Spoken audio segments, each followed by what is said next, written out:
చేయాలంటే మనకు మనం ఒకరికోలం శత్రువులుగా ఫీల్ కావద్దు. అందరం ఏ రకంగా తమ భావ వ్యక్తీకరణ చేసినా కూడా, భిన్నాభిప్రాయాన్ని సూచించినా కూడా మళ్ళీ అల్టిమేట్గా మనం ఒకే ఒక లక్ష్యం కోసం పనిచేయాలి. అదేంటంటే రాజ్యాధికారం మన చేతుల్లోకి రావాలి. 340 ఆర్టికల్ ద్వారా మనకు ద్రోహం చేయబడ్డది రాజ్యాంగం ద్వారా. దాన్ని మనం గుర్తెరిగి నవంబర్ 26వ తారీఖు నాడు బీసీ విద్రోహ దినం, రాజ్యాంగ దినం కాదు అది, బీసీ విద్రోహ దినం అని చెప్పి మనం ఒక ప్రోగ్రాం చేయగలిగితే అది దేశవ్యాప్తంగా అటెన్షన్ వస్తుంది. దానికోసం మేము ప్లాన్ చేస్తూ ఉన్నాం. మనందరం కూడా ఆ ప్రోగ్రామ్ని సక్సెస్ చేద్దాం. ఆ విధంగా బీసీలందరినీ ఐక్యం చేసేదానికి ముందుకొద్దాం. మనకున్న జనాభా 50% కంటే ఎక్కువ ఉన్నది. చాలా రకరకాల ఆర్గ్యుమెంట్స్ వస్తున్నాయి. ముస్లింలను ఇందులో కలిపింది కాబట్టి మేము దీన్ని సపోర్ట్ చేయమని. బండి సంజయ్ అంటే అసలు ఇది వీలే కాదు. తర్వాత నైట్ షెడ్యూల్లో పెట్టినా కూడా మళ్ళీ కాన్స్టిట్యూషనల్ రివ్యూ, రాజ్యాంగ సమీక్షకు వెళ్తుంది అని అంటున్నాడు రామచంద్రరావు. ఆయన అడ్వకేట్గా ఉండి ఏమి నాలెడ్జ్ సంపాదించిండో నాకు తెలియదు, కానీ నేను సివిల్ సర్వీసెస్ కోచింగ్లో కాన్స్టిట్యూషన్ చెప్పిన నాకు చాలా స్పష్టంగా తెలుసు. కాన్స్టిట్యూషనల్ రివ్యూ అనే దాంట్లో ఒకటే ఒక అంశం తీసుకుంటుంది సుప్రీంకోర్టు. అదేంటంటే రాజ్యాంగం యొక్క బేసిక్ స్ట్రక్చర్కు వ్యతిరేకంగా ఉన్న అంశాన్ని మాత్రమే అది రాజ్యాంగ సవరణకు తీసుకుంటుంది.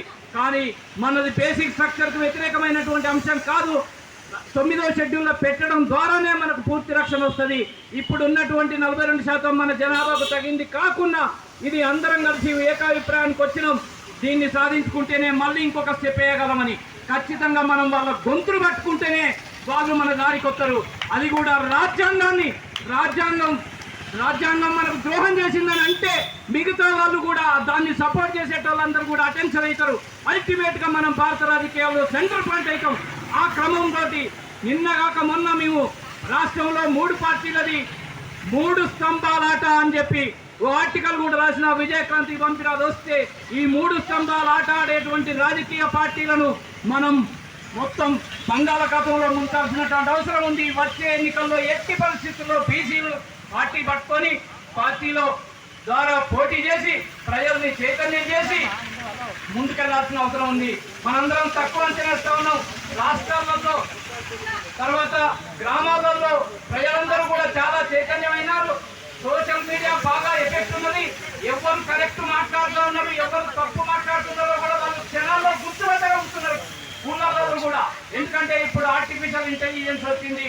అన్ని విషయాలు కూడా ప్రజలకు తొందరగా చేరిపోతూ ఉన్నాయి. కాబట్టి ఇక జనాన్ని మోసం చేయడం కుదరదు. కాబట్టి మనము యూనిటీ తీసుకురావాల్సినటువంటి అవసరం ఉంది. మన మధ్యలో ఉన్నటువంటి విభేదాలను తగ్గించుకోవాల్సినటువంటి అవసరం ఉంది.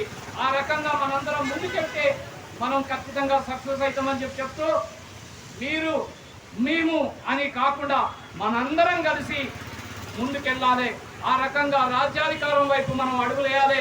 వచ్చే ఎన్నికల్లో బీసీలు మాత్రమే రాజ్యాధికారం చేపడతారు అనేటువంటి పరిస్థితిని క్రియేట్ చేయాలి. అందుకు అన్ని రకాలైనటువంటి కార్యకలాపాలు చేయాలి.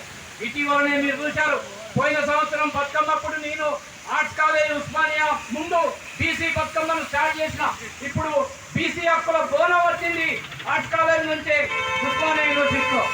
రేపు మొన్న మళ్ళీ ఓబీసీ ఎస్సీఏ తరఫున అంటే స్టూడెంట్స్ అసోసియేషన్ తరఫున బీసీ ధూమ్ధామ్ స్టూడెంట్స్ స్టార్ట్ చేశారు. ఇప్పుడు మన మిత్రుడు కూడా ఇక్కడ అంబేద్కర్ భవన్లో అతిథుల్లో మనం ధూమ్ధామ్ పెడతామని చెప్పి అనౌన్స్ చేసింది వీరస్వామి.